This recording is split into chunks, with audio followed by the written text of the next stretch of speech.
Oh God. Yes, we are live now. Hello friends, this is Himanshi and welcome to Let's Learn। तो आज हम discuss करेंगे Hindi pedagogy, जिसको लेकर के इस बार बहुत परेशानियां हैं कि हाय रे बड़ा मुश्किल पेपर आ गया है ना, तौबा तौबा, और सारा मूड खराब कर दिया, वो वाली बात हो गई। तो मैंने पेपर देखा, एकदम आसान पेपर है।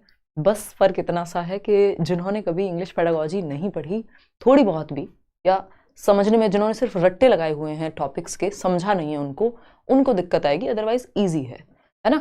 तो समझेंगे। और इसमें लैंग्वेज 1 वाला जो हिंदी का सेक्शन है, पेडागोजी का सिलेबस लैंग्वेज 1 हो, लैंग्वेज 2 हो, पेपर 1 हो, पेपर 2 हो, सभी के लिए सेम है। तो जितने भी सेशंस आज से और आगे तक, चाहे वो हिंदी के हों चाहे वो इंग्लिश पेडागोजी के हों, वो आप अटेंड करिए, क्योंकि अभी हिंदी पेडागोजी भी अनभिज्ञ नहीं रह गई है। इसका मतलब ये है कि जो इंग्लिश पेडागोजी है उसका ट्रांसलेशन देखने को मिल रहा है कई क्वेश्चंस में, सब में नहीं बट कई क्वेश्चंस में। तो अगर थोड़ा सा इंग्लिश पेडागोजी का, जैसे मैंने मैराथन्स लिए हुए हैं, तो थोड़ा देख लोगे तो उससे दिक्कत नहीं होगी। दूसरा, अगर नहीं भी देखोगे तो एक बार नए तरीके से हिंदी में भी समझा दिया जाएगा, कोई दिक्कत वाली बात नहीं है। एकदम चिल्ड आउट होकर के समझने पे फोकस करना है क्वेश्चन को। पेपर आसान है, पेपर मतलब क्वेश्चंस आसान है। ये 15 क्वेश्चंस हम करेंगे आज, थोड़ा सा ट्रेलर के लिए, कि आपको एक बेसिक अंडरस्टैंडिंग बने कि पेपर आया कैसा था इस बार। और आगे भी मैं इसमें पेपर 1, पेपर 2, लैंग्वेज 1, लैंग्वेज 2 के क्वेश्चंस कराती रहूंगी। पेपर पे ही रखा है, इसको टाइप नहीं कराया है, ताकि एक रॉ फीलिंग आए आपको लगे कि क्वेश्चन पेपर में देख करके कैसे सॉल्व करते हैं, एक वो साइकी तैयार हो। स्टार्ट करते हैं। सभी को गुड इवनिंग, नमस्कार, राम राम, सत श्री अकाल, अस्सलाम वालेकुम, what you feel connected with. आज सेशन लेने का प्लान था नहीं, थोड़ा सा कोल्ड था, बट फिर शाम होते होते जो है मूड, तबीयत थोड़े से बेहतर हुए। मैंने सोचा एक सेशन लेते हैं। कल वैसे भी हमारे आसपास जो है जागरण है, तो कल क्लास हो नहीं पाएगी, वैसे भी सैटरडे है कल, तो इसलिए। और संडे वार्ता जहाँ तक करेंगे, तो अगले 2 दिन जो है कुल मिलाकर के छुट्टी रहने वाली है, इसलिए थोड़ा सा आज चर्चा कर लेते हैं। ये क्वेश्चंस पे आने से पहले जो लोग बैच को लेकर के उसमें है, टेंशन में है कि अभी तक मेरा सेशन नहीं हुआ है, do not worry at all. एक तो दीपावली की छुट्टियां आ गई थी बीच में, तो वो एक चीज रही। उसके बाद हमें सेशन शुरू करना था। कुछ सेशंस मैंने लिए, ऐसा नहीं है कि सेशंस नहीं हुए, 3 से 4 सेशन में ले चुकी हूँ, लेकिन चैप्टर वाइज जो डिस्कशन है वो मंडे से हम शुरू कर देंगे। करना आज से था, बट अगेन वो कोल्ड वाली दिक्कत रही, और एक अच्छी एनर्जी के साथ शुरू करेंगे चैप्टर्स को। बाकी टीचर्स की क्लासेस आपकी हुई हैं, अभी कुछ टीचर्स हैं जो घर गए हुए हैं, मंडे तक जो है आ जाएंगे। दीपावली की छुट्टियों के बाद 1-2 छुट्टियां उन्होंने और आगे ले ली हैं, तो उसके लिए टेंशन नहीं लेनी। मस्त दिन में आपको फुर्सत भी नहीं मिलेगी, 6-6, 7-7 क्लासेस होती हैं टाइम्स, तो मस्त पढ़ाई करेंगे। जो लोग एनरोल करना चाह रहे हैं वो करियर विल ऐप डाउनलोड करके अभी 20th तक आपका डिस्काउंट है बैचेस पे, सीटेट के बैचेस में एनरोल कर सकते हैं। बेसिक सी फी है। तो स्टार्ट करेंगे, समझेंगे कहानी क्या है। डिस्क्रिप्शन बॉक्स में आपको लिंक भी मिल जाएगा। फटाफट से चलते हैं, क्वेश्चंस करेंगे, बहुत मजा आने वाला है, बहुत ही इंटरेस्टिंग टॉपिक्स हैं, देखिएगा। और इस बच्चे का रिलेवेंस है आज के क्वेश्चन पेपर में, तो ये ना समझें कि ये बच्चा हमारा पर्सनल बच्चा नहीं है, इंटरनेट से उठाया हमने, ठीक है ना। चलिए आगे बढ़ते हैं। क्वेश्चन नंबर 1 देखिएगा। 1 का मतलब है क्वेश्चन नंबर 91 से शुरू होती है, जो हिंदी लैंग्वेज 1 है, उसमें हम उठाते हैं फटाफट से पहला ही क्वेश्चन। आप पोल में जवाब देते चलेंगे और समझेंगे। ये मत सोचेगा मैं तो हिंदी लैंग्वेज 2 लेता हूं या लेती हूं, तो मुझे क्या दिक्कत, मैं ये वाला सेक्शन क्यों करूं, सिलेबस सेम है। जितने क्वेश्चन प्रैक्टिस कर लोगे उतना अच्छा है।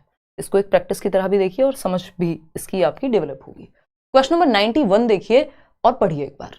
अगर मैं बात करूं उस युक्ति का, यानी एक तो ध्यान से पढ़ना है, जिसने ढंग से पढ़ लिया उसका आधा काम खत्म है।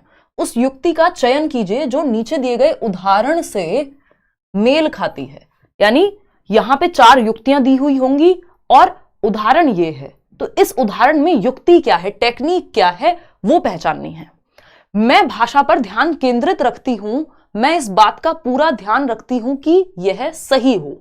यानी कोई बच्ची है जो कह रही है मैं भाषा पर ध्यान केंद्रित रखती हूं, या मेरा भी जैसे लैंग्वेज को लेके मैं फोकस करती हूं कि सही भाषा का उच्चारण हो, सही से हम सही शब्दों में बात कर पाए, ठीक। तो मैं भाषा पर ध्यान रखती हूं, या आप में से भी कई लोग होंगे जो अपनी भाषा का ध्यान रखते होंगे। जैसे आप कोई गलत शब्द का उच्चारण कर रहे हैं तो उसको ठीक करते हैं, उस प्रोनाउंसिएशन को, होता है, सबके साथ होता है कभी ना कभी। जो लोग ध्यान नहीं रखते वो कुछ भी बोल जाते हैं, ठीक है ना। तो मैं भाषा पर ध्यान केंद्रित रखती हूं, मैं इस बात का पूरा ध्यान रखती हूं कि यह सही हो। यानी जब हम दिमाग, बहुत सारे लोग आपने देखा होगा मुख सुख बोलते हैं उसको, हमारी मैम पढ़ाया करती थी टीचिंग ट्रेनिंग में, कि दिमाग को दिमाग बोलते हैं, बादाम को बादाम बोल देते हैं। तो ये क्या है, हम ध्यान नहीं रख रहे, मुख सुख की ओर हैं, मतलब आसानी से मुख को सुख मिल जाए, कि बादाम बोलने में आ की मात्रा और लगानी पड़ेगी, दिमाग बोलने में ध्यान रखना पड़ेगा, दिमाग बोल देते हैं कई लोग। है ना। तो अब जो व्यक्ति यहां पे लिखा हुआ है मैं भाषा पर ध्यान केंद्रित रखती हूं, मेरा भाषा पे ध्यान है और इस बात का पूरा ध्यान रखती हूं कि यह सही हो, यानी मैं सही भाषा को इस्तेमाल करूं, ठीक। तो पहला ऑप्शन क्या हुआ, पर भाषा व्यवहार कहलाएगा, ये ट्रांस लैंग्वेज यूजेस कहलाएगा, ट्रांस लैंग्वेज यूजिंग कहलाएगा। क्या दो भाषाओं की कोई बात चल रही है, याद करना, ये याद करने की बात हो रही है, रट्टा लगाने की बात हो रही है, नहीं। पुनरावृत्ति करना, दोहराने की बात हो रही है, नहीं। ये बात है स्व निरीक्षण की। कितना आसान सवाल है, इसमें कुछ भी है, लड्डू है एकदम बिल्कुल। स्व निरीक्षण यानी आप सेल्फ असेसमेंट कर रहे हैं।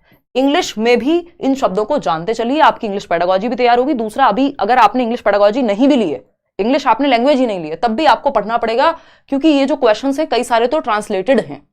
जो हिंदी पेडागोजी में क्वेश्चंस हैं वो इंग्लिश से सीधे ट्रांसलेट कर दिए गए हैं, कई बार ये देखने को मिल रहा है हमें। उसका रीजन वही है कि सिलेबस सेम है। तो स्व निरीक्षण क्या है, सेल्फ असेसमेंट, बेसिक सी बात है कि आप खुद का आकलन कर रहे हैं, है ना। सेल्फ असेसमेंट, स्व आकलन, कोई और नहीं है। टीचर ने नहीं बताया कि बेटा इस शब्द को बादाम बोलो, आप खुद से ध्यान रख रहे हैं, अगर गलत बोल दिया तो ठीक कर रहे हैं उसको। तो एक सिंपल बात थी कि मैं भाषा पे ध्यान केंद्रित रखती हूँ, उस बात का पूरा ध्यान रखती हूँ कि यह सही हो। तो इसमें स्व निरीक्षण की युक्ति का इस्तेमाल हुआ है, यानी जो टेक्निक इस्तेमाल हुई है दैट इज सेल्फ असेसमेंट, स्व आकलन जिसको हम कहते हैं। क्लियर है बात।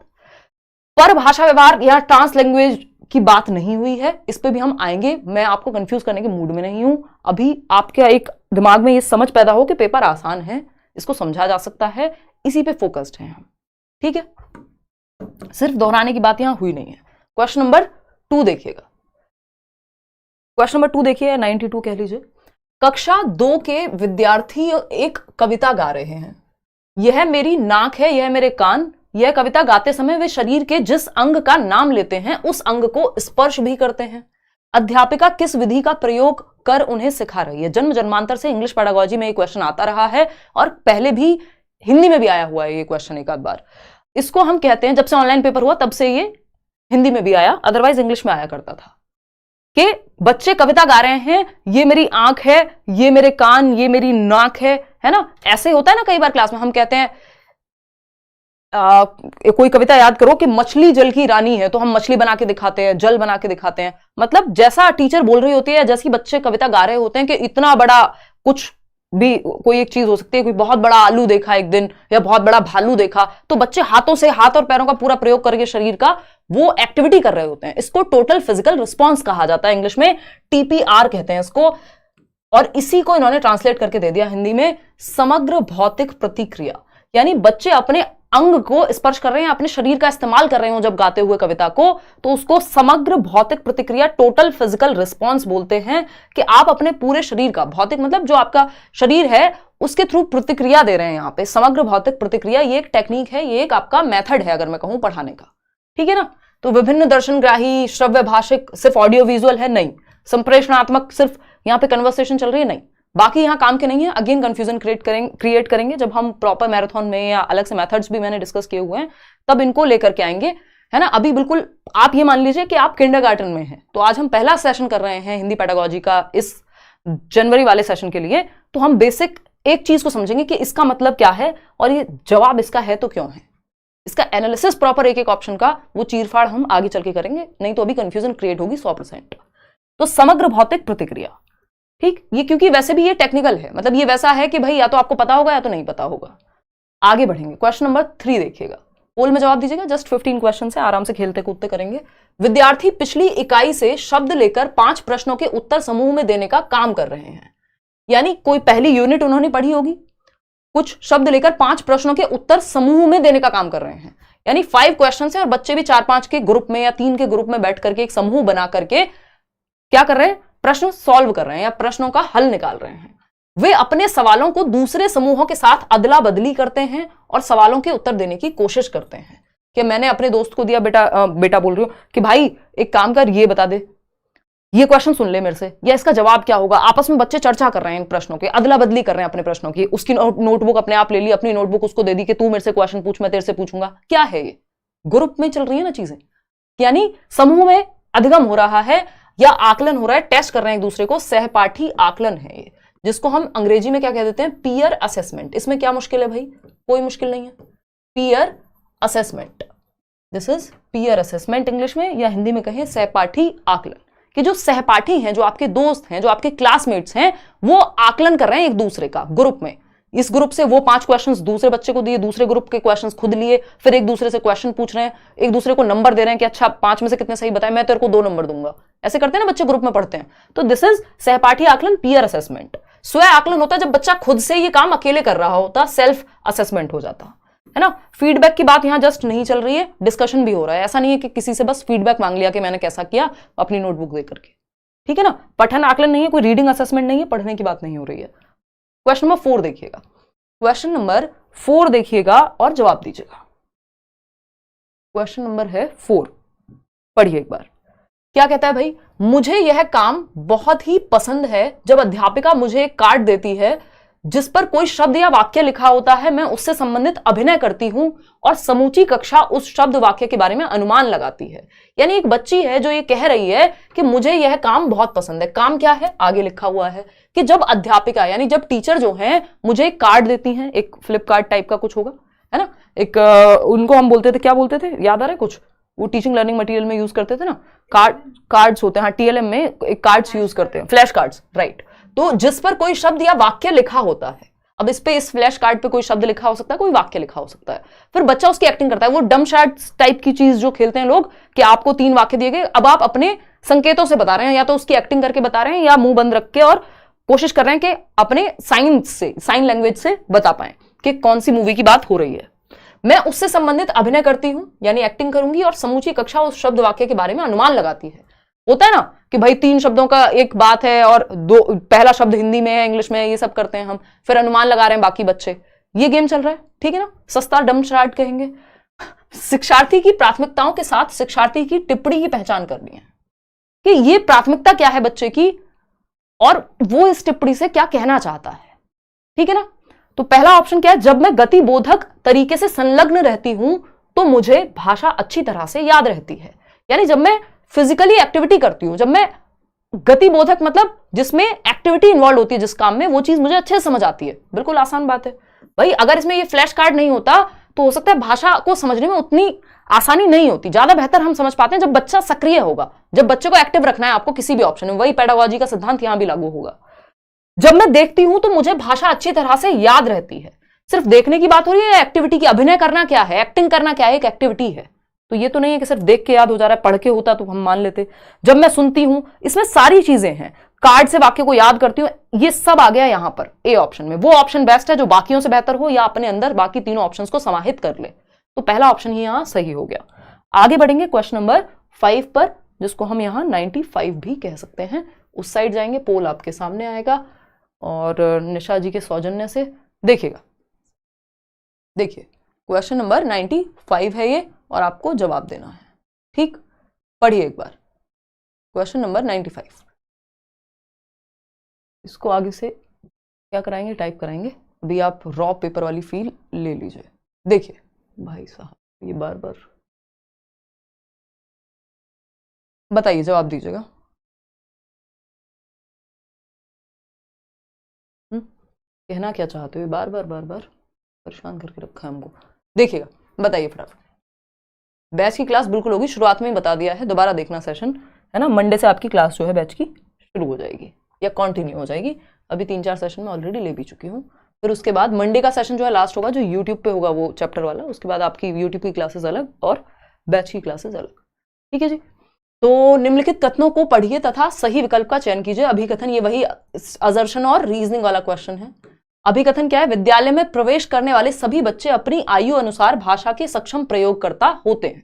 यानी जो भी बच्चे स्कूल में एडमिशन ले रहे होते हैं उनको अपनी एज के अकॉर्डिंग, यानी 6 साल का बच्चा यदि पहली क्लास में है तो उसको भाषा बोलना आता है, इस्तेमाल करना आता है, अपनी बात को कहना, दूसरे की बात को समझना, अपनी मातृभाषा में, अपनी मदर टंग में, वो ये काम अपनी एज के अकॉर्डिंग, एज अप्रोप्रिएट लैंग्वेज उसको आती है। जब बच्चा स्कूल में जाता है, जिस भी आयु में जाएगा उस आयु के अनुसार वो भाषा सीख रहा होता है अपने एनवायरमेंट से। बात सही है नहीं? या मैं कहूं भाषा का अर्जन कर रहा होता है, इकट्ठा कर रहा होता है लैंग्वेज को, जो भी आसपास उसने सुना होता है, कार्टून से, अपने माँ बाप से, अपने भाई बहन से, अपने आस पड़ोसियों से। ठीक है बात? ये बात तो सही है। ये बात क्या है? सत्य है, ट्रू है ये स्टेटमेंट कि विद्यालय में प्रवेश करने वाले सभी बच्चे अपनी आयु अनुसार भाषा के सक्षम प्रयोगकर्ता होते हैं। अपनी बात को कहने सुनने का उनको ज्ञान होता है अपनी भाषा में, जरूरी नहीं विद्यालय की भाषा में। अगर घर में हिंदी बोली जाती है तो वो हिंदी में जानते हैं बात को कहना, या अपनी एज के अनुसार उनको भाषा प्रयोग आता है। ऐसा नहीं है कि भाषा बिल्कुल नहीं आती उनको, जीरो होते हैं स्कूल में जाने से पहले, स्कूल में जाके लैंग्वेज सीख रहे हैं। स्कूल में जाके स्कूल की भाषा सीख सकते हैं, या उस भाषा को, मान लीजिए हिंदी घर पे बोली जाती है तो हिंदी को और बेहतरी से सीख सकते हैं, उसके नियम कायदे कानून सीखेंगे स्कूल में जाकर के, व्याकरण पढ़ेंगे, लेकिन भाषा का प्रयोग उसको आता है बच्चे को। ठीक, तो बात तो सही है। तर्क क्या है इसका? भाषिक और सांस्कृतिक विविधता के कारण वे अपनी योग्यताओं का प्रदर्शन नहीं कर पाते हैं, कि उनकी लिंग्विस्टिक और कल्चरल डाइवर्सिटी होती है बच्चों में। सारे बच्चे एक तरह की संस्कृति से तो नहीं आते। कोई बच्चा होगा जो या सबकी भाषा एक तो नहीं होती। किसी बच्चे के घर में पंजाबी बोली जा रही है तो वो पंजाबी बोलेगा, किसी के घर में संस्कृत तो संस्कृत, किसी के घर में भोजपुरी तो भोजपुरी, किसी के घर में हिंदी तो हिंदी, किसी के घर में इंग्लिश तो इंग्लिश सीख के आया होगा। तो ये क्या हुई? विविधता हो गई क्लास में, कि सब बच्चे सेम भाषा जानते हो जरूरी नहीं है। और सांस्कृतिक विविधता, सबके घर में अलग त्योहार मनाए जाते हैं, अपनी योग्यताओं का प्रदर्शन नहीं कर पाते हैं। देखिए, जो सोसाइटी और कल्चर है वो बाधा नहीं बनता है, वो हेल्प करेगा लैंग्वेज में। तो ये बात यहां गलत हो गई, ये स्टेटमेंट, ये रीजन गलत है। ये पहली बात सही थी, ये गलत हो गई। तो ए गलत है, सॉरी ए सही है पर आर गलत है। ठीक है, 36% लोग इसका जवाब दे पा रहे हैं। भाई इसमें इतनी गड़बड़ क्यों है? आसान सी बात थी कि अपनी एज के अनुसार सीख के आते हैं बच्चे। हाँ आते हैं, सही बात है। ये कह रहे हैं भाषिक और सांस्कृतिक विविधता के कारण वे अपनी योग्यताओं का प्रदर्शन नहीं कर पाते। देखिए, बच्चा जो भी घर से लेके आता है वो उसकी समस्या नहीं बन सकती कि बच्चे की विविधता, बच्चे का सांस्कृतिक ज्ञान, उसकी वजह से उसको प्रॉब्लम हो रही है। नहीं, उसको हम संसाधन, एक एसेट की तरह मानते हैं। तो इसको हम बाधा के रूप में नहीं देख सकते, बच्चे की संस्कृति को, बच्चे के समाज को, बच्चे की भाषा को। क्वेश्चन नंबर 96 देखिएगा। क्वेश्चन नंबर 96 देखिएगा, हल्का से जूम करेंगे ताकि आपको देखने में कम समस्या हो। देखिएगा, क्वेश्चन नंबर 96 कहता है, कक्षा 5 का मंजीत अपने अध्यापक से अलग शैली में बात करता है, अपने मित्रों से कुछ अलग तरह से, और एक 2 वर्षीय बच्चे से कुछ अलग तरह से बात करता है। यानी क्लास 5 में पढ़ने वाला एक बच्चा है मंजीत नाम का, जो अपने दोस्तों से एक तरीके से बात करता है। आप भी ऐसे ही करते होंगे। ये एग्जांपल पता नहीं मैंने आपको कितनी बार दिया है, अगर आपने पुराने सेशंस देखे होंगे हिंदी पेडागोजी के, इंग्लिश पेडागोजी के, है ना। इंग्लिश पेडागोजी के तो स्पेशली अगर आपने देखे हैं सेशंस, तो मैंने ये बात आपके सामने बहुत बार रखी है कि जब जैसे हम घर पे बात करते हैं वैसे हम अपने दोस्तों से बात नहीं करते, जैसे हम अपने दोस्तों से बात करते हैं वैसे हम अपने टीचर्स से बात नहीं करते, है ना। अभी जैसे मैं और निशा मजाक करते रहते हैं, तो जरूरी नहीं है कि हम सेम वे में, अगर मैं अपने छोटे भाई के साथ बैठी हूं तो सेम वे में हम बात कर रहे होंगे, है ना। जब हम दोस्तों में होते हैं कई बार हम कह रहे हैं, अरे यार तू भी कैसी बातें करता है, पिताजी को बोलिए आप यार, है ना, 2 झापड़ लगेंगे।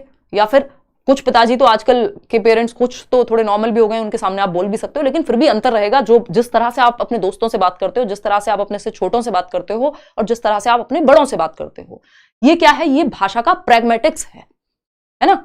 ये भाषा का प्रैग्मेटिक्स है। नहीं तो ज्यादातर घरों में तो अभी भी यही होगा, आपने बोला मम्मी यार, कि मैं तेरी यार लग रही हूं, है। तो ये क्या होगा? ये प्रैग्मेटिक्स है कि जैसे आप अपने दोस्तों से बात करते हैं वैसे आप अपने घर वालों से नहीं करते, वैसे आप अपने छोटों से नहीं करते, जैसे आप घर में बात करते हैं वैसे आप ऑफिस में नहीं करते। ठीक है जी। तो ये क्या है? उपयोगितावादी एस्पेक्ट है भाषा का, इसको प्रैग्मेटिक्स कहते हैं लैंग्वेज का। ठीक है। तो ये क्या हुआ कि इसका तात्पर्य यह हुआ कि मंजीत जानता है कि सामाजिक स्थितियों में भाषा का प्रयोग किस तरह से करना है। भाषा के इस गुण को उपयोगितावादी या प्रैग्मेटिक्स कहा जाता है, कि आप प्रैक्टिकल यूज कहां कैसे करना है भाषा को, है ना। अर्थगत या प्रकृतिवादी या वाक्यगत, इन बातों का यहां कोई लेना देना नहीं है। ये बात जब मैं आपके साथ प्रैग्मेटिक्स, फोनीम, मॉर्फीम, ये सब जब हम डिस्कस करते हैं इंग्लिश में, तो उसी को ट्रांसलेट करके दे दिया गया है। चलिए आगे बढ़ते हैं क्वेश्चन नंबर 7 पे, या 97 कह लीजिए। पढ़िए एक बार और जवाब दीजिएगा। क्वेश्चन क्या कहता है भाई?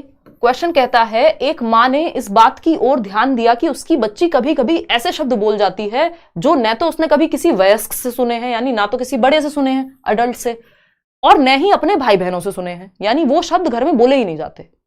माँ देख रही है, माँ तो ध्यान देती है बच्चों पर, तो कि बच्चा हमारा ऐसे शब्द बोल रहा है जो ना भाई बहन बोलते, ना घर में बोली जाती है भाषा या ये शब्द, और ना ही बाहर बोले जा रहे हैं।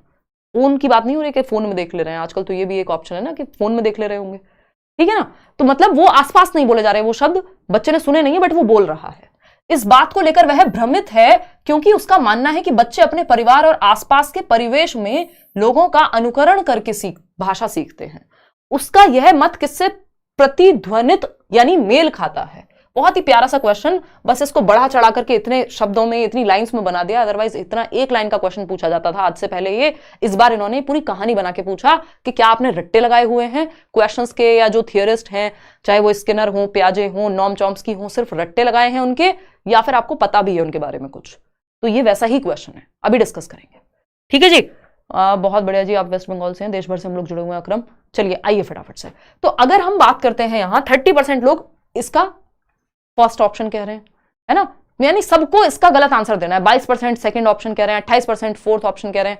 मतलब कोई भी मेजॉरिटी में आप में से 50% लोग भी सही उत्तर दे नहीं पा रहे हैं इसका, जबकि ये इतना आसान सवाल है। इसकी जगह अगर मैंने ये लिखा होता आपके सामने कि स्किनर भाषा को कैसे, कौन मनोवैज्ञानिक है जो भाषा को अनुकरण से सीखने पर बल देता है, यानी इमिटेट करके, नकल करके हम भाषा सीखते हैं, तो आप चुपचाप से जवाब दे देते जी ये तो व्यवहारवादी हैं। और व्यवहारवादी कौन है? स्किनर हैं, है ना। लेकिन इन्होंने घुमा के क्वेश्चन पूछा है। चलो समझते हैं, इसका आंसर होगा व्यवहारवाद, बिहेवियरिज्म, जो की बात स्किनर कहते हैं कि बच्चा अपने परिवेश से अनुकरण करके, यानी नकल करके, उसने कार्टून में देखा कुछ, फिर वो बोलेगा तुतला करके, फिर अगली बार ठीक बोलेगा, यानी नकल करके भाषा को बोलता है। समझते हैं क्वेश्चन ने पूछा क्या था आखिर हमसे, और हमने गड़बड़ की क्यों। ठीक है ना, ये स्किनर ही गलत लिख दिया एक तो मैंने, हिंदी में और इंग्लिश के शब्दों में अमेरिकी मनोवैज्ञानिक हैं स्किनर, हिंदी में ऐसे लिखा जाएगा। देखिएगा, ये वही स्किनर हैं जिनको आप आगे चल करके इनके चूहे के, इनके कबूतर के एक्सपेरिमेंट पढ़ते हैं। रेडिकल बिहेवियरिस्ट कहा जाता है इनको, है ना। चलिए, इतना जानने की आपको जरूरत नहीं है, बहुत बातें इनके बारे में। एक माँ ने इस बात की ओर ध्यान दिया कि उसकी बच्ची कभी कभी ऐसे शब्द बोल रही है जो ना उसने आसपास सुने हैं, फिर वो बोल कहां से रही है, क्योंकि माँ को तो लगता है कि हम तो अनुकरण करके एनवायरमेंट से सीखते हैं। तो जो माँ को ये लगता है कि हम अनुकरण करके सीखते हैं, नकल करके सीखते हैं, ये बात क्या कह रही है, बाकी बात भूल जाइए, बस इतना बता दीजिए। इन्होंने क्वेश्चन में ये पूछा है कि हम अपने परिवार और आसपास के परिवेश में लोगों का अनुकरण करके भाषा सीखते हैं, यह मत, ये बात किससे प्रभावित है या मेल खाती है? तो ये व्यवहारवाद से मेल खाती है। स्किनर कहते हैं ऐसा कि हम अनुकरण करके भाषा सीखते हैं। ये क्वेश्चन पता नहीं कितनी बार आया हुआ है स्किनर वाला कि अनुकरण से भाषा सीखना किसके द्वारा कहा गया है। आप कहते हैं बीएफ स्किनर, बुरहज फ्रेडरिक स्किनर के द्वारा, ठीक है ना। लेकिन इन्होंने इस बार ये डायरेक्ट नहीं पूछा। अब समझते हैं कहानी है क्या। देखो, अब ये बच्चे के पास नए शब्द आ कहां से रहे। अब इसमें आप ले आइए नॉम चॉम्स्की को।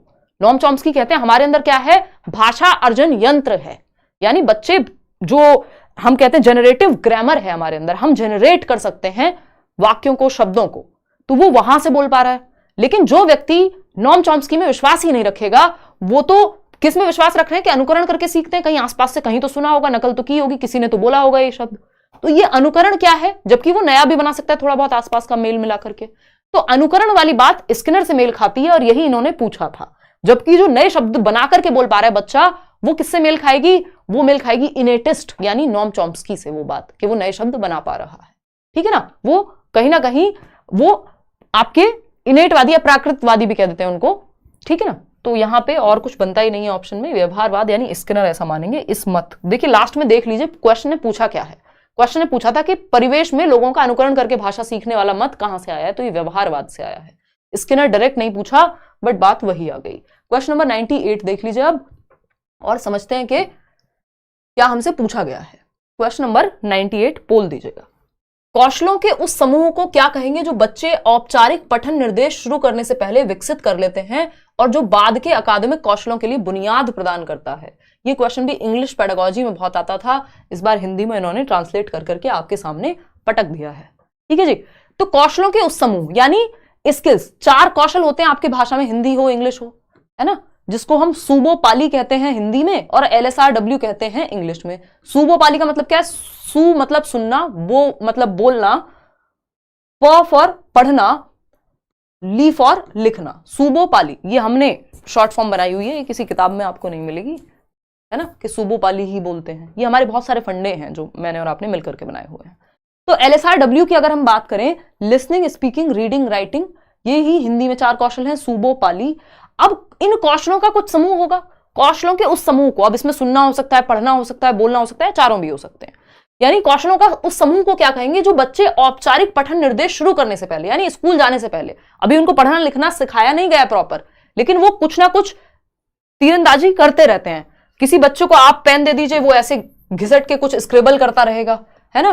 किसी बच्चों को आप बुक दे दीजिए, जैसा कि मैंने अभी आपको फोटो में दिखाया था कि किसी बच्चे को आपने बुक दे दी। अब इस बच्चे को जरूरी नहीं है पढ़ना आता हो, बस उसको आपने एक पिक्चर बुक बोलते हैं, इसको बिग रीडिंग बुक्स भी कह देते हैं, हालांकि वो वाली नहीं है, ये अल्फाबेट वाली बुक है।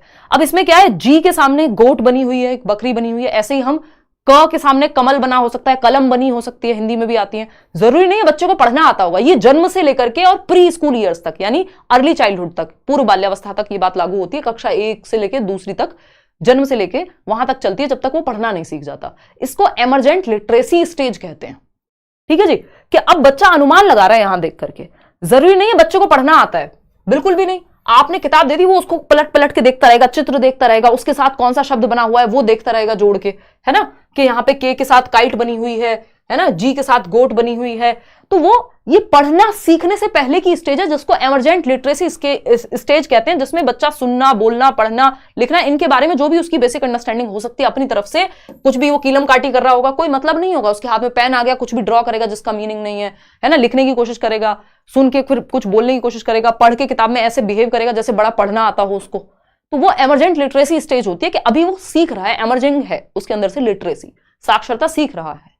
ठीक है ना, तो ये एक बेसिक सी बात है, इसको समझते हैं यहां पे। तो इसको क्या कहेंगे हिंदी में? इसको कहते हैं उद्गामी साक्षरता, एमरजेंट लिटरेसी। अब ये बाकी सबका यहां बन ही नहीं सकता क्योंकि ये फैक्चुअल क्वेश्चन है इस तरह के कि या तो आपको जवाब पता होगा या तो जवाब नहीं पता होगा।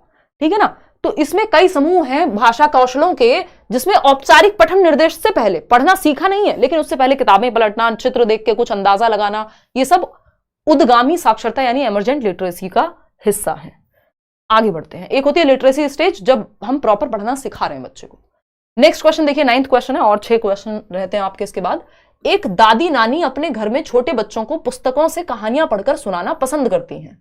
ठीक है जी, एक दादी नानी, आपने बेसिक सी बात है, सबके घर में दादी नानी कभी ना कभी रही होंगी। अगर आप बहुत ही फॉर्चुनेट रहे हैं, कह दें उसको, वैसे तो हम बहुत ज्यादा किस्मत की बातें नहीं करते, बट कहें कि अगर चलो आप बहुत किस्मत वाले रहे तो आपकी दादी नानी रही होंगी और आपने उनसे कहानियां सुनी होंगी। मैंने बहुत सुनी है बचपन में।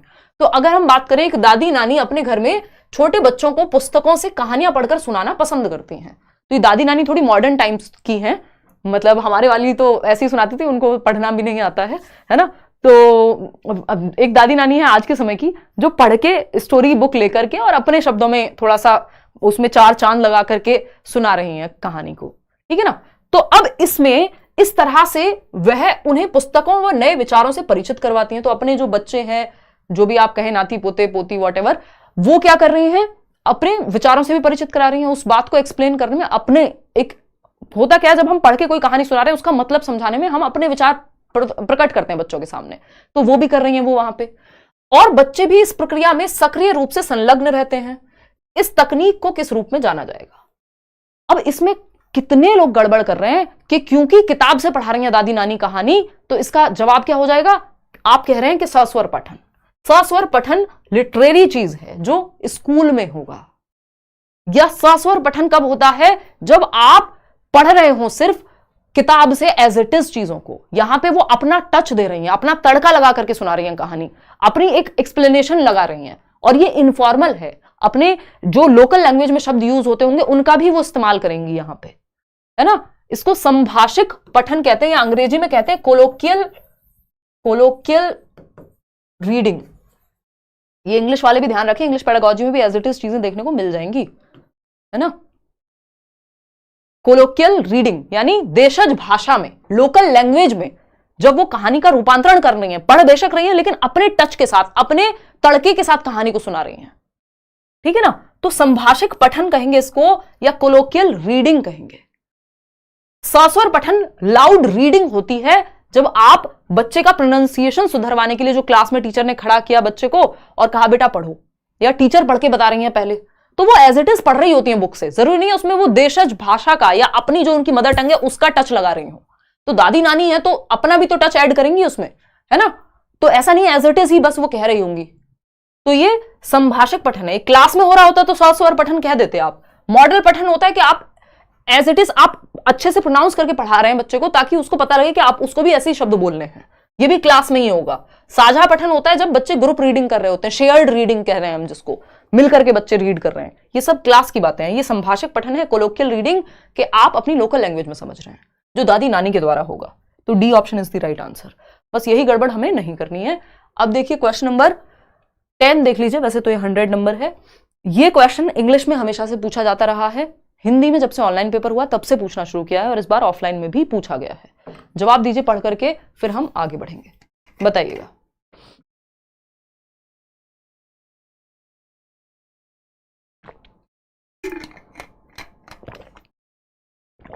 जवाब दीजिए।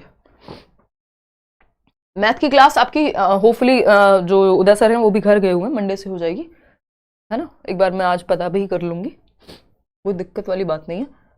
उनके घर में किसी की तबीयत खराब थी। पठन सिखाने का वह उपागम जिसमें मूल तत्वों जैसे वर्णों और स्वनिम से शुरू किया जाता है और जिसमें बच्चों को यह सिखाया जाता है कि समग्र रूप से पठन सीखने से पहले स्वनिम को शब्दों से मिलाया जाता है, इस उपागम को क्या कहेंगे? स्वनिम बोले तो फोनीम, है ना, फोनीम। कि भाई अगर च की साउंड बनानी है मान लीजिए अंग्रेजी में, तो CH मिलकर के च की साउंड बनाएंगे, ये फोनीम है, या स्वर मतलब साउंड के साथ रिलेट करना। तो यहां पे बात क्या चल रही है कि हम स्वनिम से जैसे वर्णों और स्वनिम से शुरू कर रहे हैं, यानी हम फोनीम, मॉर्फीम, वर्ण क्या है आपके, क ख ग को जोड़ के कैसे क म ल कमल बनाया जाएगा, यानी हम वर्ण से पहले यानी अक्षर से शुरू कर रहे हैं हम, फिर उसके बाद शब्द पे जाएंगे, फिर उसके बाद साउंड पे, मतलब उससे पहले शब्द पे जाएंगे, फिर साउंड पे जाएंगे कि बोला कैसे जाता है, उच्चारण पे जाएंगे। तो हम पहले वर्ण से शुरू कर रहे हैं, वर्ण से फिर हम शब्द बनाना सिखाएंगे, शब्द से फिर हम एक वाक्य बनाना सिखाएंगे, वाक्यों से फिर हम कहां जाएंगे, एक स्टोरी की तरफ जाएंगे, एक कहानी या एक पैसेज, एक गद्यांश या पद्यांश बनाना सिखाएंगे या पढ़ना सिखाएंगे। उसके बाद हम समग्र पूरी कहानी को समझने की बात करेंगे। इसको बॉटम से अप की ओर जाना कहते हैं, बॉटम अप अप्रोच, अधोमुखी या बॉटम अप उपागम। अगर यही लिखा होता, देखो इसको पढ़ के समझना होता है, इन्होंने कहा वर्णों से, मूल तत्वों यानी बेसिक एलिमेंट से शुरू किया है। अगर होल स्टोरी से शुरू किया होता कि पहले कहानी सुनाई, फिर आप पैराग्राफ पे आए, फिर आप वर्ड्स पे आए, फिर वर्ड के मीनिंग पे आए, फिर आप अल्फाबेट पे चले गए, यानी पहले कहानी, फिर वाक्य या वाक्यांश, फिर वाक्यांश से वाक्यों पे आए, वाक्यों से शब्दों पे आए और शब्दों से फिर वर्णों पर आ गए, तो ऊपर से नीचे जा रहे होते तो टॉप डाउन हो जाता है ये।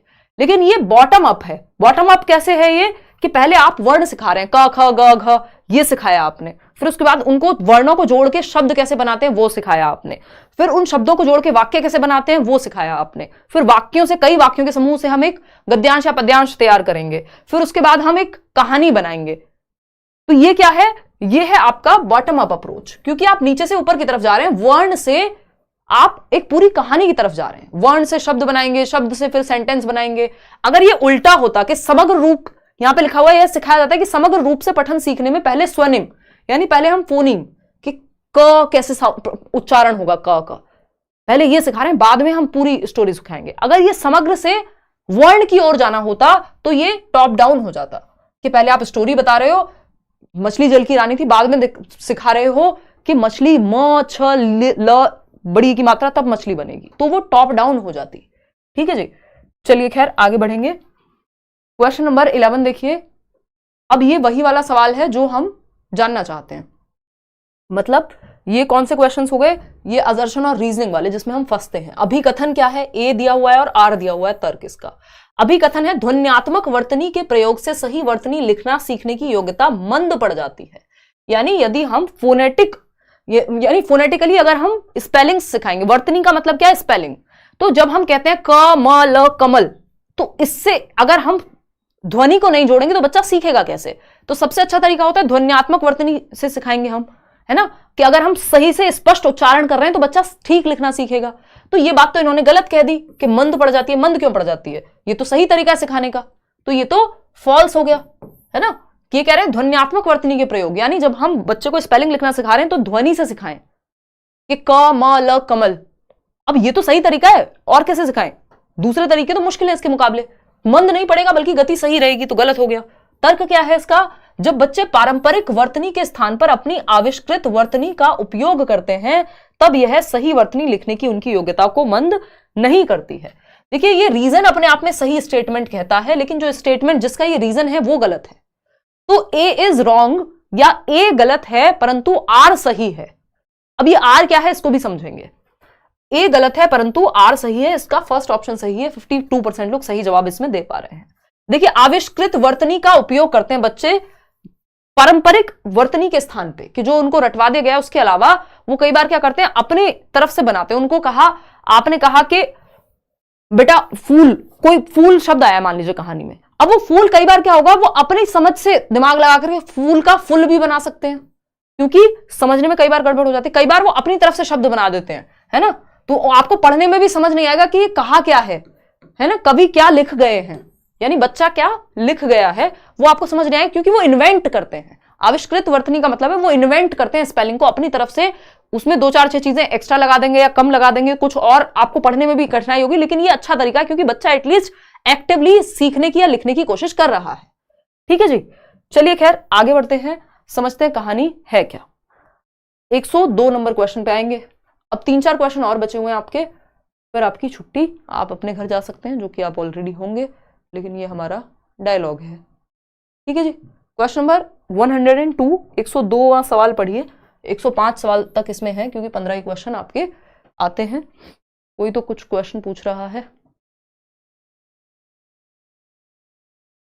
अरे भाई सेकंड वाला भी तो सॉल्व कराया है रूमा, जो आपने बैच लिया है अगर, तो सेकंड पेपर सॉल्व तो करा दिया, काहे टेंशन लेते हो हैं? ये तो यूट्यूब की क्लास तो अलग है, ये तो बैच में आज लगवाई ही नहीं है। अब आपकी चैप्टर वाइज शुरू हो जाएगी मंडे से। हाय मैम, कैसे हो? बढ़िया बढ़िया, होपफुली आप सभी बढ़िया होंगे। तारीख कह रहे हैं, नाम ही तारीख है आपका, बहुत बढ़िया। देखिएगा क्वेश्चन नंबर 102 देखो, नई भाषा सीखते समय बहुत से विद्यार्थी भाषा के अद्वितीय उच्चारण संबंधी नियमों के कारण भाषा बोलते समय प्राय आत्मविश्वास की कमी का सामना करते हैं। इस समस्या को दूर करने का क्या तरीका है भाई? अगेन कि नई भाषा सीख रहे हैं बच्चे को घर से वो सीख के आया था हिंदी और स्कूल में आके इंग्लिश सीख रहा है मान लो, या घर से उसको गुजराती आती थी, स्कूल में हिंदी सीख रहा है, नई भाषा है उसके लिए। ठीक है, बहुत से विद्यार्थी भाषा के अद्वितीय उच्चारण संबंधी नियमों के कारण भाषा बोलते समय प्राय आत्मविश्वास की कमी का सामना करते हैं, क्योंकि नए नए नियम हैं। घर पे तो वो ऐसे सीख गए थे, एनवायरमेंट से, वातावरण से भाषा सीख लेती, पता भी नहीं लगा भाषा कब बोलना सीख गए। लेकिन स्कूल में नियम, व्याकरण पढ़ रहे हैं, वर्ड मीनिंग पढ़ रहे हैं, अब आत्मविश्वास की कमी होती है जब उस भाषा को बोलते हैं। मान लीजिए आपने इंग्लिश सीखी लेकिन आप कॉन्फिडेंट फील नहीं कर रहे बोलते हुए, अब इसका क्या इलाज है? एज अ टीचर आप इसका क्या सॉल्यूशन देंगे?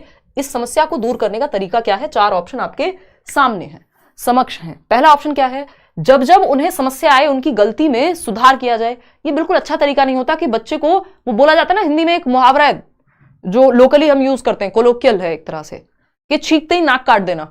मतलब कि भाई जैसे ही गलती करे आप बार बार उसकी बैंड बजा दो, अरे तुमको ये भी नहीं पता, तो बच्चे का कॉन्फिडेंस और डाउन हो जाएगा। अगर नॉर्मली वो बोलते समय थोड़ा बहुत गलती कर भी देता है तो उसको नॉर्मली जाने देना है, उससे कोई बहुत बड़ी बात नहीं। बच्चे की अभिव्यक्ति महत्वपूर्ण है कि वो अपने आप को एक्सप्रेस करे, ना कि आप उसकी जान को आए रहें कि ये गलत कैसे बोल दिया। अभी वो छोटी क्लास में है। बच्चे कक्षा में सस्वर वाचन करें, तो सस्वर वाचन तो करते ही होंगे, लेकिन उसको भाषा बोलने में जब वो बातचीत करता है तब दिक्कत आ रही है। कक्षा में ऐसे खेलों जैसी गतिविधियों का प्रयोग किया जाए जिसमें मौखिक अंतःक्रिया अधिक हो। ये बात एकदम परफेक्ट है कि बच्चों को ऐसी प्ले, क्योंकि जब वो खेलते हैं तो वो भूल जाते हैं सारा डर, जब वो इन्वॉल्व हो जाते हैं पूरी तरह से बच्चे खेलते समय, तो ऐसी एक्टिविटीज, ऐसी गतिविधियों का प्रयोग कराया जाए जिसमें मौखिक अंतःक्रिया अधिक हो, यानी ओरल इंटरेक्शन ज्यादा हो, जहां पे वो कोई डिबेट हो, कोई कविता का वाचन सब साथ में कर रहे हैं, जिसमें बच्चे बाकी बच्चों के साथ क्या कर रहे हो? इंटरेक्ट कर रहे हो, बातचीत कर रहे हो। तो बच्चा जहां सक्रिय रूप से बातचीत करेगा, अंतःक्रिया करेगा, इंटरेक्शन करेगा ओरली, तो वो कॉन्फिडेंट फील करेगा बोलने में उस भाषा को। सिंपल बात है। काउंसलर के साथ विशेष वाक थेरेपी दिला देंगे, कोई समस्या थोड़ी बच्चे को। वाक थेरेपी तो उनको दिलाई जाती है जो लैंग्वेज आपकी थेरेपी है, जिनको मान लीजिए स्टैटरिंग, हकलाने की, तुतलाने की, इन सब की प्रॉब्लम है। तो third option is the right answer over here. अब चलते हैं क्वेश्चन नंबर 103 पर, इसके बाद रह जाएंगे 2 सवाल। देखिएगा फटाफट से जवाब दीजिएगा। क्वेश्चन नंबर है 103। कक्षा 3 की अध्यापिका अपने शिक्षार्थियों को नई शब्दावली से परिचित करवा रही हैं। निम्नलिखित में से कौन सा नई शब्दावली सिखाने का प्रभावशाली तरीका है? यानी कक्षा 3 की एक टीचर हैं जो अपने विद्यार्थियों को, अपने स्टूडेंट्स को किससे परिचित करवा रही हैं? नए वर्ड मीनिंग से या वोकैबुलरी से, शब्दावली से। ठीक है जी। अब इस केस में कौन सा तरीका सबसे बेहतर है उन्हें नई वोकैब सिखाने के लिए? पहला ऑप्शन है अध्यापिका शामपट पर शब्द का अर्थ लिखे और शिक्षार्थियों को उसे याद करने के लिए कहे। यानी अध्यापिका जो है वो शामपट पर, यानी जो आपका ब्लैक बोर्ड है उस पर शब्द लिखे और याद करने को कहे। तो ये सबसे एक्टिव तरीका तो नहीं हो सकता सिखाने का, है ना? ये तो रट्टाफिकेशन हो गया या बहुत ही मैकेनिकल वे है। बी ऑप्शन क्या है? सेकंड ऑप्शन है अध्यापिका शब्दों के विलोम शब्द बताए और बच्चों की भाषा में उन शब्दों के अर्थ बताए। विलोम शब्द बताए और फिर अर्थ बताए। पहले वो बच्चा नए शब्द तो सीख ले, सीधा विलोम ही सिखा दोगे तो ये भी गड़बड़ है मामला। अध्यापिका बच्चों को शब्दों की ठोस परिभाषा बताए, तो बच्चे तो और डर जाएंगे। उनको आसान भाषा में चीजें सिखानी, आप परिभाषा रटवा रहे हैं वोकैबुलरी के लिए। आपको क्या करना होता है, कॉन्टेक्स्ट में सिखाना होता है। ये बात इंग्लिश पेडागोजी में भी लागू होती है, हिंदी में भी लागू होती है। संदर्भ में सिखाइए। जब मैं आपको कोई क्वेश्चन पढ़ रही हूं या हम एक क्वेश्चन डिस्कस कर रहे हैं तो मैं कॉन्टेक्स्ट देती हूँ। वो दादी नानी वाली कहानी में भी मैंने आपको संदर्भ दिया, पीछे की कहानी सुनाई, ताकि आपको समझ में आए किस कॉन्टेक्स्ट में बात हो रही है। तो जब आप नए शब्द सीख रहे हैं तो आप संदर्भ में सीखिए कि उसको किस परिस्थिति में कैसे यूज करेंगे। ठीक है ना, कि आपने एक वर्ड सीखा टॉयलेट, तो अब आप टीचर उसको यूज करके दिखा रही है कि ma'am may I go to toilet या वॉशरूम, तो वो शब्द आपने यूज करके देख लिया। अध्यापिका स्थिति विशेष के अनुसार उस शब्द का अर्थ समझाने की कोशिश करे कि स्थिति विशेष में कैसे उसको यूज किया जाएगा। ठीक है, तो वो रियल लाइफ से जब आप जोड़ देंगे, वास्तविक जीवन से किसी भी चीज को, तो बढ़िया से समझ में आ जाएगा। सेकंड लास्ट क्वेश्चन देखिए 104, भाषा सीखना किससे संबंधित है? ध्यान से पढ़िएगा, सीखना लिखा है। दो चीजें होती है, एक होता है भाषा अर्जन और दूसरा होता है भाषा अधिगम। तो यहां लिखा क्या है, भाषा अधिगम लिखा है, सीखना जिसको हम कह देते हैं। भाषा सीखना लिखा है, ध्यान से पढ़िएगा, भाषा सीखना। अब इस भाषा सीखना या भाषा अधिगम भी लिख सकते थे हम इसको, है ना। भाषा अधिगम यानी लर्निंग, लैंग्वेज लर्निंग कहेंगे इंग्लिश में। सीखना मतलब लर्निंग। और दूसरा क्या होता है, लैंग्वेज एक्विजिशन या भाषा अर्जन। दूसरी चीज होती है अर्जन। ठीक है जी। अर्जन में क्या है, जो नॉम चॉम्स्की कहते हैं कि बच्चा भाषा को अर्जित कर लेता है अपने परिवेश से। जैसे आपने अपनी मातृभाषा को अर्जित किया होगा, उसके लिए ना आपने कोई किताब पढ़ी होगी, ना कोई आप स्कूल गए होंगे। आपको स्कूल जाने से पहले अपनी मातृभाषा, अपनी मदर टंग जो आपके घर में बोली जाती होगी, वो भाषा आपने सीख ली होगी। चाहे वो टीवी देख के सीखी हो, आसपास से सुन के सीखी हो, इंटरेक्ट करके सीखी हो, अंतःक्रिया करके, बट आपको वो भाषा बोलनी आ गई। बेशक आपको वो पढ़नी ना आती हो। जैसे अगर आप अमेरिका में जाएंगे या किसी भी कंट्री में जाएंगे जहां इंग्लिश बोली जाती है, तो वहां का जो एक छोटा बच्चा है 4 साल का, हो सकता है वो इंग्लिश बढ़िया बोल रहा हो, आपसे और मुझसे अच्छी बोल पा रहा हो। क्यों? उसको ज्यादा अच्छे ग्रामर के नियम आते हैं, रूल्स आते हैं। नहीं, हो सकता है रूल्स उसको आते भी ना हो, ग्रामर के पढ़ना भी ना आता हो सकता है इंग्लिश, लेकिन वो बोल अच्छे से लेगा, जिस तरह से हम हिंदी बोल लेते हैं बचपन से ही। उसका रीजन क्या है, भाषा अर्जन, जो एनवायरमेंट से, वातावरण से बच्चा अर्जित कर लेता है, और ये क्षमता के साथ जन्म लेता है मानव शिशु। ये बात नॉम चॉम्स्की कहते हैं। ठीक है, तो भाषा सीखना किससे संबंधित है? अब आप यहां तक तो समझ गए होंगे, भाषा सीखने की जब बात आएगी, लैंग्वेज लर्निंग की जब बात आएगी, तो बुक्स की बात आएगी, नियम की बात आएगी, किसकी? कौशल की बात आएगी। कौशल विक्की कौशल नहीं, कौन सा? लैंग्वेज स्किल्स की बात आएगी। सूबो पाली, सुनना, बोलना, पढ़ना, लिखना, लिसनिंग, स्पीकिंग, रीडिंग, राइटिंग, उसकी बात आएगी। तो भाषा सीखना किससे संबंधित है? भाषा कौशलों से संबंधित है। ठीक है ना। अर्जन यहां पे सीखना नहीं लिखा होता, फिर एनवायरमेंट से अर्जित करते हैं आप। इसमें कौशल जरूरी नहीं आपने अलग अलग से सीखे हो, सुनना, बोलना, पढ़ना, लिखना, वो सब आप एक साथ सीख जाते हैं एनवायरमेंट से।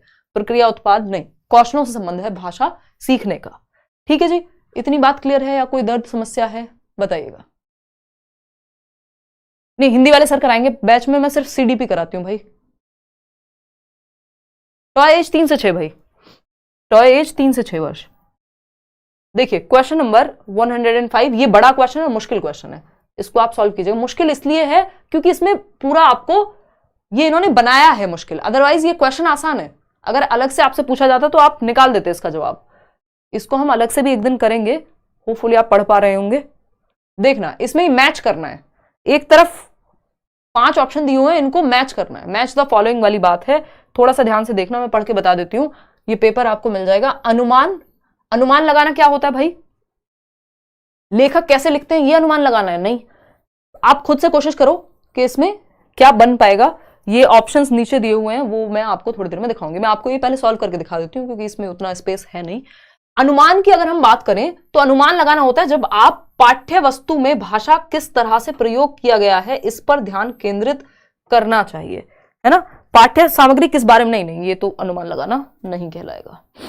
अनुमान लगाना होता है कि जब आप, जो आपका शीर्षक वगैरह होते हैं, यानी हम इसको इन्फर करना कहते हैं इंग्लिश में, कि आपको कोई बुक दी गई है या कोई स्टोरी दी गई है, तो आप उसका शीर्षक यानी उसका टाइटल पढ़ेंगे, उसके अंदर कुछ चित्र हैं या कुछ मोटे मोटे शब्द आपको दिख जाते हैं। जैसे आप नॉवल भी खरीदने जाते हैं तो आप देखते हैं ऊपर ऊपर से कि क्या होगा, तो ऐसे ही आपको स्टोरी में अनुमान कैसे लगाएंगे? पाठ्य सामग्री किस बारे में है यह जानने के लिए शीर्षकों और चित्रों का प्रयोग करना।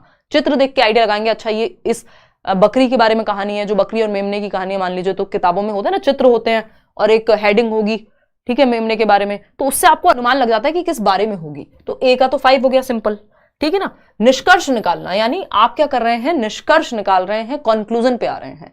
तो अपरिचित शब्दों को समझने के लिए पाठ्य सामग्री के कुछ हिस्सों से मदद लेनी चाहिए। नहीं, ये निष्कर्ष निकालना नहीं हुआ। ये है आपका लेखक कैसे लिखते हैं, इसके आधार पर यह सुनिश्चित करना चाहिए कि लेखक क्या महसूस करते हैं। हाँ, ये बात आपकी इससे रिलेट हो जाएगी, पढ़ के समझने वाली बात है। संदर्भ से जोड़कर अर्थ निकालना, यानी शीर्षक, कथन या प्रस्तावना पर ध्यान देते हुए यह देखना चाहिए कि सूचनाएं किस तरह से संरचित की गई हैं। ये निष्कर्ष पे जाएगा। फिर थोड़ा सा ये कंफ्यूजिंग तो रहेगा, इसको प्रॉपर मैं टाइप करा के एक दिन डिस्कस कर लूंगी। संदर्भ से जोड़कर अर्थ निकालना, ये आपका यहां चला जाएगा। तो कुल मिलाकर के अगर हम देखें इसको, देखिए गहन पठन में होता है कि आप बारीकियों पे ध्यान दे रहे हैं। गहन पठन में जो है ये इसके ऑप्शंस हैं, अगर किसी का मन हो जवाब देने का। वैसे तो ये क्वेश्चन ही पूरा नहीं देख पा रहे हैं हम, तो दिक्कत हो रही है इसको पढ़ने में, है ना। देखिएगा, तो अगर हम बात कर रहे हैं यहाँ पे, तो हमने देखा था निष्कर्ष निकालना, तो हमने ये देख लिया था लेखक कैसे लिखते हैं, इस पर सुनिश्चित किया जाना चाहिए कि लेखक क्या महसूस करते हैं। ठीक है, तो बी का फर्स्ट, ए के लिए हमने गए थे हम किस पे, अनुमान लगाना, ये 5 के साथ। तो ए का 5 सिर्फ एक ही ऑप्शन में, आपको सारे ऑप्शन पढ़ने की जरूरत ही नहीं है। अगर ए के साथ 5 एक ही ऑप्शन में दिया हुआ है, सिंपल आंसर हमारा निकल गया, क्योंकि ए के साथ 5 ही जाएगा और किसी और ऑप्शन में ए के साथ 5 नहीं दिया हुआ है। ये सिंपल फंडा होता है नंबर टाइम बचाने का, यदि इस तरह की बात फिट बैठ जाए कि ए के साथ 5 हमारा गया है। बाकी इस क्वेश्चन को मैं स्पेशली अलग से टाइप करा करके पूरा दिख पाए जिसमें, वो भी किसी सेशन में। अभी तो ये हिंदी पेडागोजी का पहला ही सेशन है। आउट ऑफ 15 कितने क्वेश्चंस आप ठीक कर पाए वो आप बताएंगे। और बैच को लेकर के टेंशन लेनी नहीं है, मंडे से आपकी सारी क्लासेस कंटिन्यू हो जाएंगी। सैटरडे संडे वैसे भी ऑफ होता है अगर हम बात करें करियर विल ऐप की। तो ये एक बेसिक सी बात है। और मेरी क्लास आपकी मंडे से जो topic wise chapter wise classes आपकी शुरू हो जाएंगी। 30 में से 30 की गारंटी है अगर आप अच्छे से पढ़ लेते हैं तो, बिना किसी एक भी चीज़ से हाथ लगाए। अगर आपने सिर्फ क्लासेस भी अच्छे से अटेंड कर ली और जो मॉक टेस्ट वगैरह ऐप पे आपको मिलेंगे, इनफ हो जाएगा। चलिए आज के लिए इतना ही रखें। कल आपकी छुट्टी रहेगी, सैटरडे है। और दूसरा मैंने बताया जागरण है घर के पास में, तो बहुत ही शोर शराबा महसूस हो सकता है क्लास में। वैसे शोर शराबा नहीं है, वो तो भगवान का नाम ले रहे हैं, सबकी अपनी श्रद्धा होती है, ठीक है ना। तो आउट ऑफ 15 क्वेश्चंस कितने ठीक हुए वो आप कमेंट्स में बताएंगे। इसके अलावा कोई कह रहा है कि DEET+B की वैकेंसी आ गई है, उसके बारे में बताओ। मैंने अभी नहीं देखा है, एक बार चेक कर लूंगी और बता भी दूंगी, है ना। कल दिन में बना दूंगी वीडियो अगर टाइम मिला तो। 12 out of 15 ma'am, I cleared my CTET already with 113 marks. I have a question, can I start daily regular 8 hour study for DEET+B PRT vacancy and can I continue my dance. बिल्कुल Shantanu, best हो जाएगा अगर आप अभी से तैयारी शुरू कर देते हैं अपनी 7-8 घंटे की, बहुत ही बढ़िया हो जाएगा। अब किसी का कोई जवाब हो तो बता दीजिए। क्लासेस की टाइमिंग यार शाम को 9 बजे रहेगी यूट्यूब पे, और बैच में आपका टाइम टेबल आपको मिल गया होगा, फिर भी मैं बता देती हूँ। मंडे टू फ्राइडे आपकी क्लास रहेगी CTET वाले बैच में मेरी। बाकी टीचर्स का भी आपको टाइम टेबल मिल ही गया होगा। CTET बैच में मंडे टू फ्राइडे रेगुलर ही रखूंगी मैं क्लास, क्योंकि अभी काफ़ी सिलेबस है, समय कम है। मंडे टू फ्राइडे शाम को 6 बजे से 7 बजे तक, 7:15 तक, जब तक भी, है ना, 6 से 7 मंडे टू फ्राइडे। और जो बाकी बैचेस हैं उनकी टाइमिंग अलग है। ये CTET बैच के लिए मंडे से हम मिलेंगे, ठीक है जी, बिल्कुल मिलेंगे। नोट्स बैच में क्यों नहीं मिलेंगे भाई कुलसुम। चलिए, BTC में एडमिशन लिया है तो CTET दे सकते हैं, वैलिड रहेगा, बिल्कुल रहेगा। संदीप, आप पहले दिन भी अगर अपनी टीचिंग ट्रेनिंग में है तो वैलिड है, कोई दिक्कत नहीं है। 89 मार्क्स आए थे तो हो नहीं पाता। लास्ट टाइम 89 मार्क्स आए थे तो हो नहीं पाया था। दीक्षा इस बार थोड़ी मेहनत ज़्यादा कीजिए, तरीके से पढ़िए, नोट्स वगैरह सब आपको दिए हुए हैं। यूट्यूब पे मिलेंगे हम लोग संडे वार्ता में, और होपफुली, नहीं तो मंडे से तो हम मिल ही रहे हैं रेगुलर। हाँ, ऐप करियर विल ऐप, है ना, जो लोग नए जुड़े वहां जाकर के एनरोल कर सकते हैं बैचेस में। बाकी यूट्यूब चैनल पे तो आप जुड़े ही हैं। चलिए धन्यवाद, लाइक शेयर सब्सक्राइब आप कर दीजिएगा। टाइम मैनेजमेंट में आप हेल्प कर सकते हो शांतनु, वो तो आपको डिवाइड करना है ना, कितना समय आप अपने, ये क्वेश्चन संडे वार्ता का है, संडे वार्ता में बात करेंगे इस पे, है ना। टाइम कैसे मैनेज करें, दर्द कैसे मैनेज करें जीवन में, ये सारी बातें हम संडे को करते थे, इस बार से करेंगे कंटिन्यू।